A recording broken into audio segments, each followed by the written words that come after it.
This ain't Ziggy Stardust, but sit back. You're gonna like it. That is Jim Hawkins. Over there is Bud Bobson. You remember Bud, my bestest pal ever. You having a hard time, Al?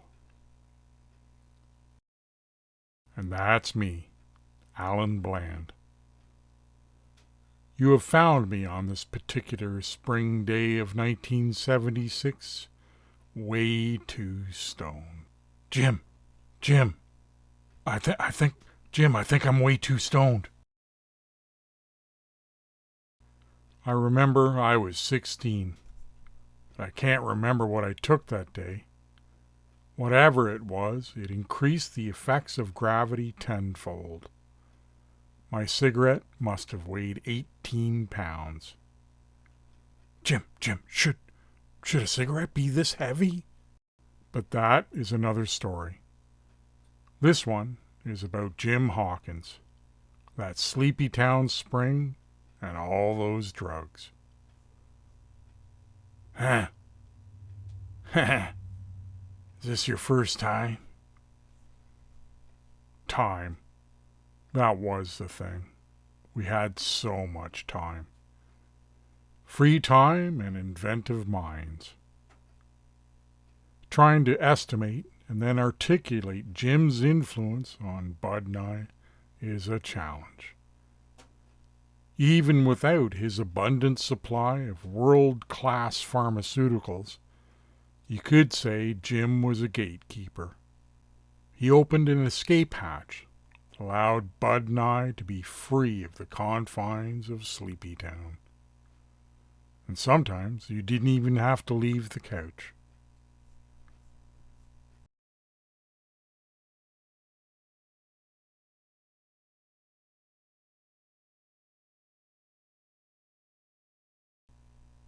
But I digress. How about we just start here?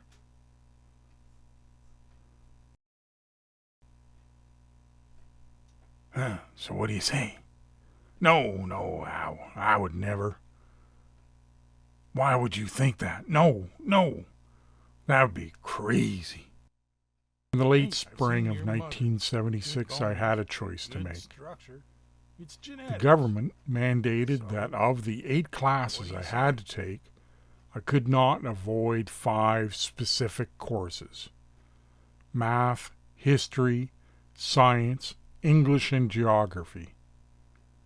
The expectations of my family mandated me to fill out 2 more additional maths and sciences. But I had one course, or 1/8 of my formal education, one course that was mine and mine alone to choose. Or I had no choice at all. I was thinking about typing. With Mr. Scissors? Clickety click click click. Well, there is music appreciation. You know what you boys should take? Theater arts. What? Only girls take theater arts. Oh yeah. Start the hunt from the middle of the herd. Like shooting fish in a barrel. And if your record with a gun is any indication, your virginity is safe. The shotgun is another story. But this one starts when Bud and I signed up for theater arts. If you've been following this series, then you're probably aware that Bud and I did not make any headway with the girls. In fact, I think attending the class actually showed our weak underbellies, and in fact, the exposure decreased our odds of getting laid. Our responsibility in this act, Jim's personal circus, was sidekicks at best. Free labor, errand boys, or support staff. Or maybe we were just fans. Whatever it was, you just didn't want to miss out. With Jim, it was a tight wire act, in the middle of fireworks.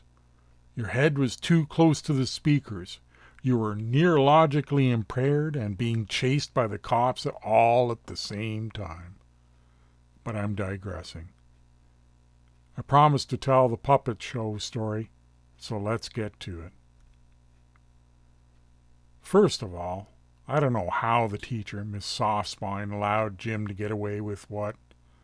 Well, actually I do know. She was an elderly matron, and Jim was charming. Again, another story. Anyway, one day Mrs. Softspine announced that the next few weeks would be dedicated to the art of puppetry. This work would culminate with a performance for preschool children down at the Sleepytown Public Library.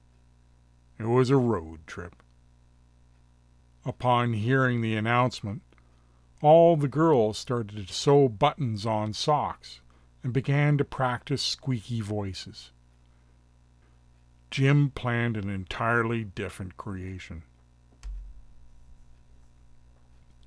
First of all, he convinced Mrs. Softspine that the classroom was way too small to contain his vision.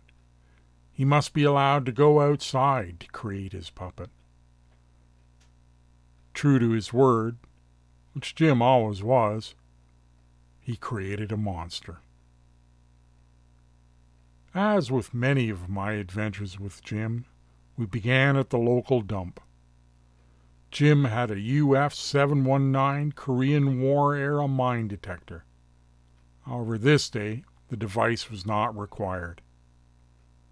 "Boys, give me a hand here." "What do you got?" "A dead dog." "Gross." "Nope, nope, no, nope, no, nope." "Come on, it's been dead for... well, it's been dead long enough." "Nope, nope, nope, nope, we're going. Nope. Out of here." I guess we were demoted on that day. Perhaps more to the point, Jim told us to keep out of his way, and he went off on his own. For the rest of those 2 weeks, Bud and I just generally hung out, smoked cigarettes, and played basketball. We saw neither hide nor hair of the puppet until Friday, before the Monday performance. We went up to Jim's room. That's another long story. Like the time he dared me to find his handgun. Anyway, we were in Jim's bedroom when we first met Frankie Jr.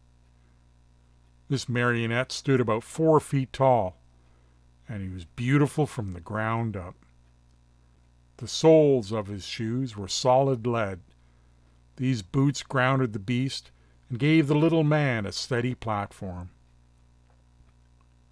Jim had found a boy's suit and used his sewing skills to make the appropriate alterations. His hands were made of papier-mâché, and the nails were clippings from a horse's hoof. His head was papier-mâché as well, and if the eyes were the window to the soul, Frank's were most suitable. Black cat's eyes marbles. Their blackness was at a depth where it was easy to get lost. And he had the classic neck bolts, but one major deviation from the Frankenstein motif was the goat horns. The hair was perfect. It was made from the hide of that dead dog Jim found at the dump, and the teeth as well. Well, like I said, Frankie Jr. was horrifically beautiful. This puppet was a masterwork, and I haven't even got to the best part. Frankie had a tube running into the back of his neck that ended at the beast's tonsils.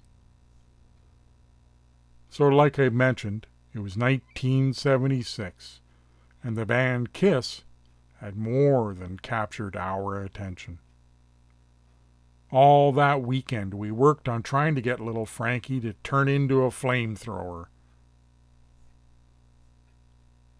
Load, lock, 3, 2, go!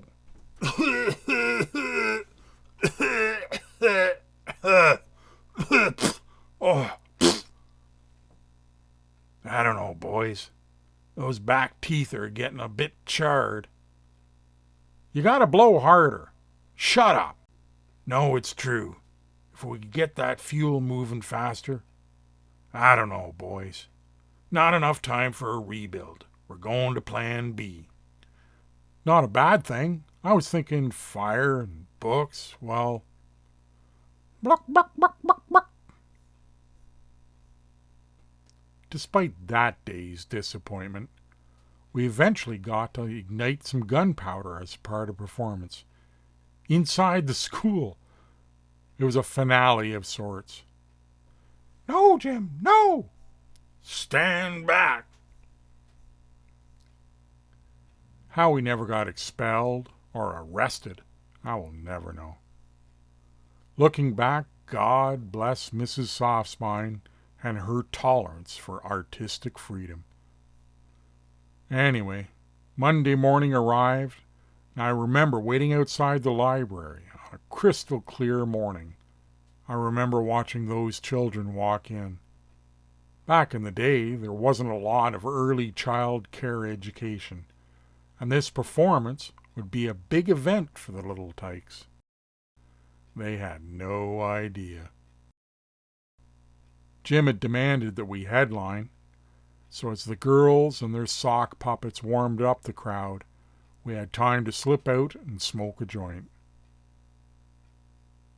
The stage was a small riser with blankets that hid the puppeteers from the children.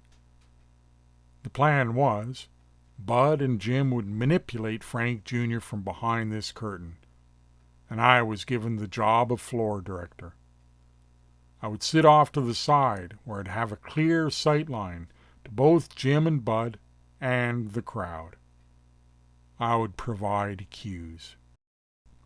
But my main task was to scout out the crowd and identify any potential troublemakers.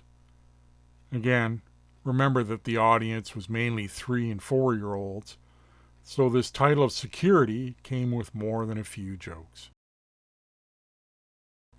The youngsters sat perhaps 10 feet away from the stage. They were on a set of stairs that made for theater-style seating. We knew Mrs. Softspine would not present a problem, but we were worried that some of the library ladies would interfere at the wrong moment. I don't know why I have to keep saying it, but Jim was no idiot. He had done some preemptive work before smoking the joint. He'd schmoozed the library ladies and previewed the theme of our performance. He told the ladies the underlying message behind our performance was, "You can't always judge a book by its cover. The work examines prejudice on a level that's palatable for the little children." It would be a positive message, and Jim advised the library gals to be patient and allow time for this theme to develop. The penultimate act finished, and we started. In a well-rehearsed move, Jim and Bud threw Frank Jr. over the curtain. Roar.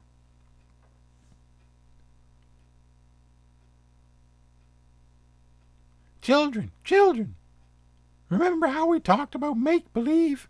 It's just a puppet. Whoa now. Don't be scared. Come on back. Sit down. Oh, come on, don't be scared. Are you afraid 'cause I'm ugly? And he was away.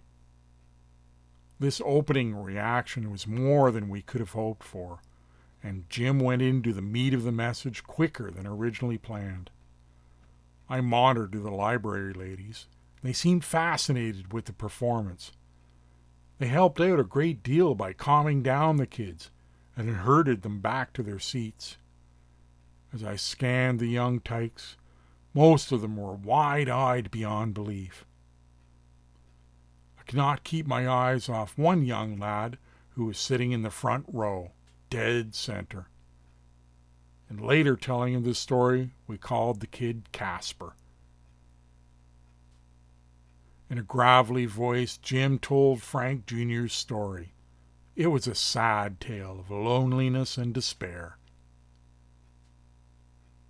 Frank Jr. complained that he was feared and unloved only because of his appearance. And this was not just. Perhaps the kids could help him out. I must admit this part of the performance kind of dragged as Jim got off on some weird tangents and lost some of the youngest. I was born in a dump. It's hard to make friends in a dump. Ravens and rats, that's all I have. Ravens can be fun, but they tend not to stick around. And if the rats, if ever there was a fair weather friend, it's a rat. It's all happy chatter when there's food, but as soon as that ship starts to sink... Jim read the crowd and got to the final act. Now I may look rough, but I ain't a bad fella, and I'm sorry I scared yous. I would like to apologize. I am sorry. Would you forgive me? Would you? Would you accept my apology? Is there a forgiving soul amongst you? Janie, do you forgive the man? He said he was sorry. Can you forgive him? Apology accepted. Accepted, Mr. Frank. Thank you now. Is there anyone brave enough to come up and shake old Frank's hand? Seal the deal, as it were. We could shake hands on friendship. Anybody? Anybody? Does anybody want to be my friend? One of the library ladies decided we needed some help. A move I would suggest would haunt her all of her days. What about you, William? Do you want a new friend? William, why, that's a fine name. I knew a Bill from Budapest. Budapest Bill, I called him. As young William started on that faithful journey, Bud loaded Plan B. Over the weekend, we had decided on the best consistency of ground beans. The beans needed to be big enough for proper aerodynamics and small enough so they didn't clog up the works. Bud loaded up. Once the tyke was close enough, I was to give the go signal. I could see that Jim and Bud were eager to go. William, however, was not so eager. His little hand was out and ready, but his feet had stopped working. He was teetering. I saw something where I thought he was going to back out, so I gave the go code when William was still about 4 feet out. And the rest is history.